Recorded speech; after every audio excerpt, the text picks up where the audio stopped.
Bertambahnya jumlah kasus positif COVID-19 di Indonesia mendorong berbagai pihak mendesak pemerintah agar segera menetapkan kebijakan lockdown.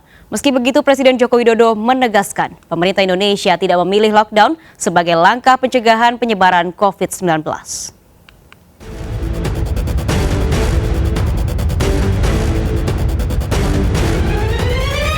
Kasus pasien positif COVID-19 semakin bertambah dalam kurun waktu singkat. Desakan kepada pemerintah untuk mengambil langkah lockdown terus bergulir. Menanggapi hal ini, Presiden Joko Widodo menegaskan lockdown atau penguncian akses masuk dan keluar wilayah bukan menjadi pilihan pemerintah dalam menekan penyebaran wabah COVID-19 di Indonesia. Bahwa kebijakan lockdown, baik di tingkat nasional maupun di tingkat daerah, adalah kebijakan pemerintah pusat.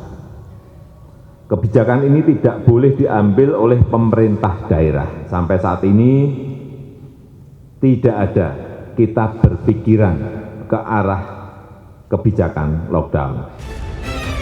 Menurut Presiden Jokowi, membatasi pergerakan individu, mengurangi mobilitas dan interaksi publik merupakan langkah tepat dalam menangani penyebaran COVID-19.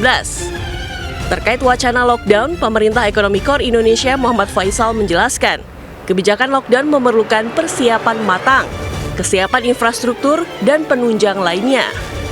Mulai dari beberapa negara itu sudah perintah, ya, lockdown itu sudah diperintahkan oleh ada pemerintah daerahnya, ada dari pusat juga, gitu ya. Jadi saya pikir yang jelas itu harus dilakukan pada saat sesegera mungkin. Dengan begitu kita berharap recovery-nya bisa menjadi lebih cepat, gitu ya. Kalau itu tidak dilakukan, dampaknya termasuk dampak terhadap ekonominya bisa jauh lebih besar. Selama periode lockdown ini akan terjadi penurunan aktivitas ekonomi dan juga mobilitas secara sangat-sangat signifikan.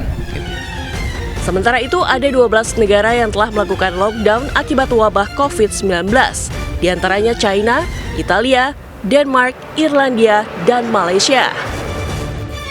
Kebijakan lockdown di China dianggap sebagai yang paling dramatis dan kontroversial. Dengan langkah ini, puluhan orang terkunci dan tak dapat bergerak dengan bebas. Hal ini berbeda dengan kebijakan social distancing atau penjarakan sosial yang mengurangi pergerakan penularan dengan membatasi mobilitas orang. Tim Liputan iNews melaporkan.